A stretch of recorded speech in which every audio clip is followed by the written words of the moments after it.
Sabi niya, press conference, 9 a.m. at Club Filipino. Patriotic and courageous soldiers speak out, sharing first-hand knowledge of the alleged basura deliveries. Yung basura po, yun yung katagang ginamit ni Master Sergeant Orly Gutesa. Yung pag-deliver niya ng mali-maletang basura sa bahay ni Saldico, then bahay ni Martin Romualdez, 30 Tamarind Street, then may nabanggit pang Agudo Street sa Malacanang. So, soldiers, sabi niya dito, courageous soldiers. Ang tanong, sino ang mga sundalo? Baka ito analysis, opinion ko lang, I might be wrong. Baka ito na yung mga Marines. Baka biglang magpapakita ulit si Orly Gutesa. Kasama niya yung mga kapwa niya retired soldiers na nag-deliver ng kung active soldiers, hindi pwede. Kawawa ang pamilya. Ayokong makisali ang mga active soldiers sa ganitong usapan. Tama na yung si Colonel Mungaw, yung nagsalita laban sa presidente. Nako, ongoing na yung court martial proceedings niya at ang kawawa ng pamilya niya. Kaya kung active soldiers, intindihin na lang natin, hindi sila pwedeng magsalita. So, tingin ko dito, mga retired, mga kasamahan ni Master Sergeant Orly Gutesa. Okay, magbasa tayo sa mga comments. Paki-live stream po para mapanood ng lahat. Maybe, live stream ito. Kasi ang purpose niyan is para malaman ng sambayan ng Pilipino. Kaya bantayan natin.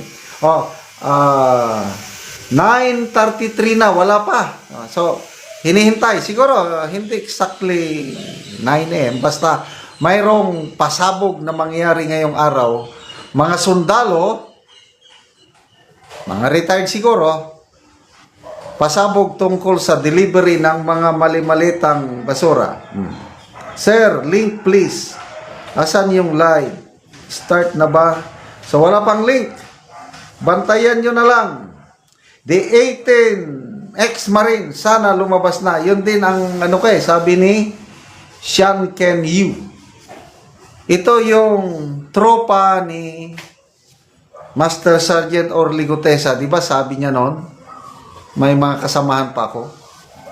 So, ilang buwan na tumahimik si Orly Gutesa, hindi natin alam na saan siya. Baka, we're hoping for the best. Akala nila tapos na, no? Kasi, sabi ni Auntie Claire, nakakasawa na yan, tigilan nyo na yan, flood control na yan. Ganon din si Secretary John B. Crimolia. Move on na. Summer, parating ng summer, wala nang tag-ulan. Mas importante yung mga peking sigarilyo na asikasuhin natin dahil nakakasira sa kalusugan ng kabataan. Ay, nako. Papayag ba kayo na tumahimik na lang tayo? Kalimutan na natin ang flood control. Payag ba kayo, mga kaibigan? Ako hindi. Kaya, from time to time, ipinapaalala ko, ang main issue pa rin ngayon is yung nakawan sa pera ng taong bayan for 3 years.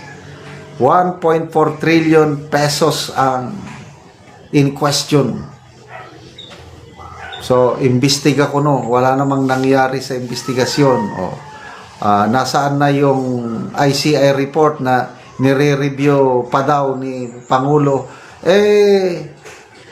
Para sa akin, hindi na kailangan ilabas yun dahil wala ring laman yun Kahit yung Blue Ribbon Committee report ni Senator Lacson, hanggang ngayon, baka wala pang permang 11.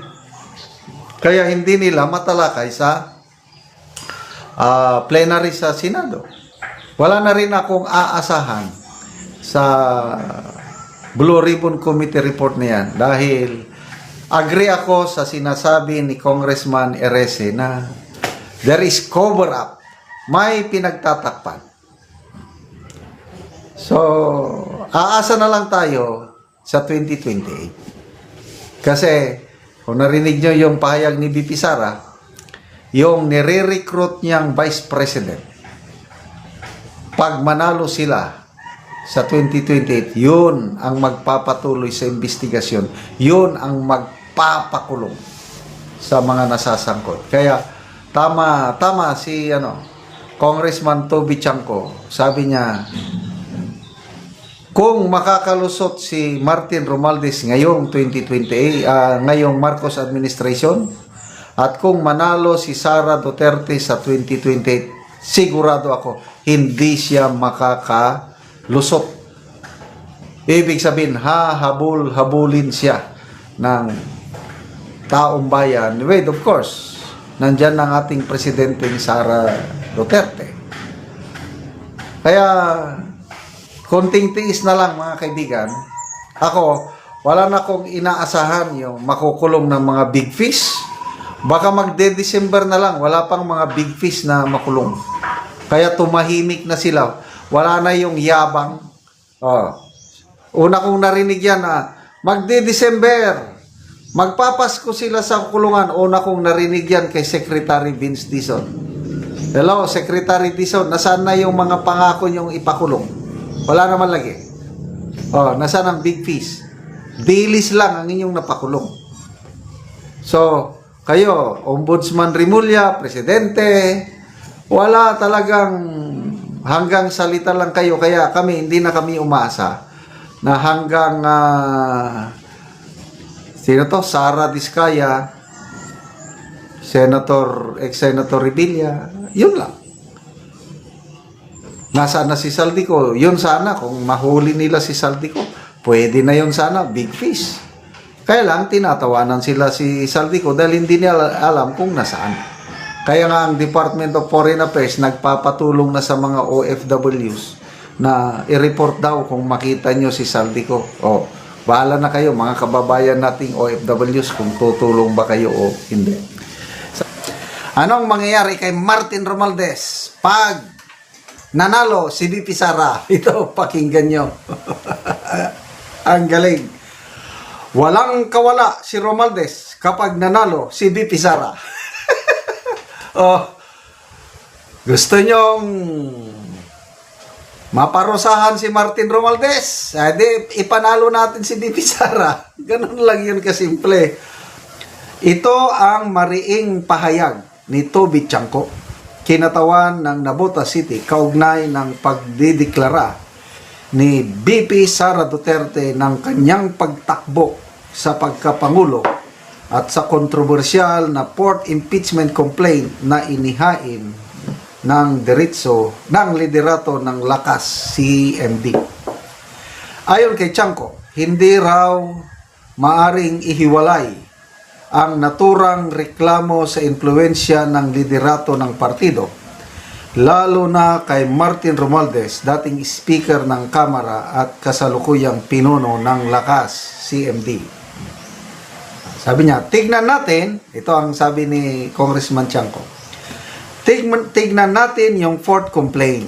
Ang nag-file niyan ay isang senior member ng Lakas CMD at deputy speaker pa. Sino ang presidente at head ng Lakas CMD? Si former Speaker Martin Romualdez. Hindi ako naniniwala na ang isang ganitong kalaking bagay ay ipafile ng hindi nagkukonsulta kay former Speaker Martin Romualdez.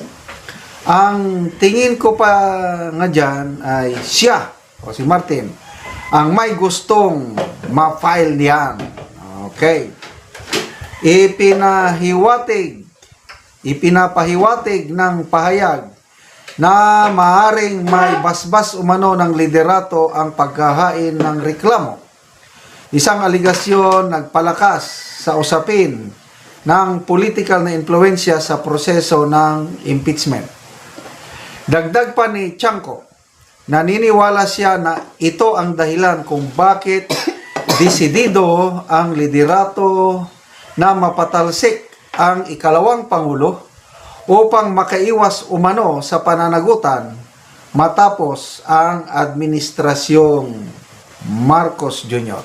Ito ang mabigat na pahayag ni Congressman Chanco. Assuming he gets away with accountability dito sa BBM administrasyon na ito, I'm sure, tarantantan, kung mananalo si BP Sara as president, he will not get away with accountability.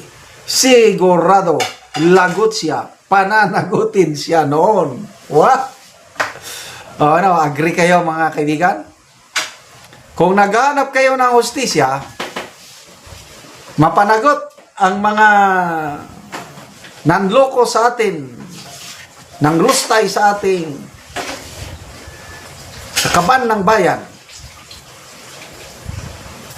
magkaisa po tayo, gumalaw tayo,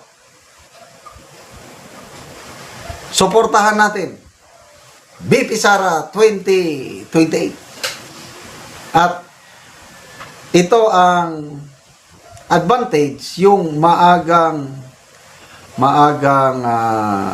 pagdeklara ni BP Sara, kasi ang mga tao decide na BP Sara ako. Dahil ako, example, ako lang natuwa ko na nag-declare na siya, sigurado na. Although, ano ang gagawin ko? Ay talagang magdoble kahit ako para manalo siya. Baka ma-charge ako ng basta marami akong gagawin para manalo siya. Kung ano man yun, hindi ko muna sasabihin. And I believe marami sa atin, tayong mga DDS, lalo na mga OFWs. Ito na yung black voting. Nako, dalawa ng grupo ang black voting na susuporta kay BP Sara. Yung Iglesia ni Cristo, automatic na yan. Ilan ba? 5 million. OFWs. Ilan bang OFWs? Minilyon yan. Sa China lang, 500,000 na ay sa mga ibang bansa pa. So, sabihin natin may 4 million OFWs worldwide. O kahit sabihin mo 70% maka Duterte. Ano ba yung sabi ko? 4 million? So, mga 2.8 million. Times yung mga kamag-anak nila. Yan. OFWs at saka Iglesia ni Cristo, wala na. Plus yung taga Mindanao, Visayas pa. And then, unti-unti na rin nakakakuha na ng suporta si BP Sara sa National Capital Region. Sa lahat ng surveys, yung mga credible surveys mas mataas ang ratings ni BP Sara kumpara kay BBM, kumpara sa ibang kandidato pagdating sa NCR. Kaya ang baluarte ni BP Sara is Mindanao, Visayas, and NCR.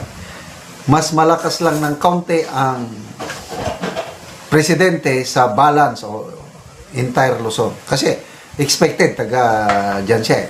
Kaya lang, hati ng boto nila. Wala nang solid north. Kasi dumarami na ang mga katulad naming Ilocano na dismayado na rin kay BBM.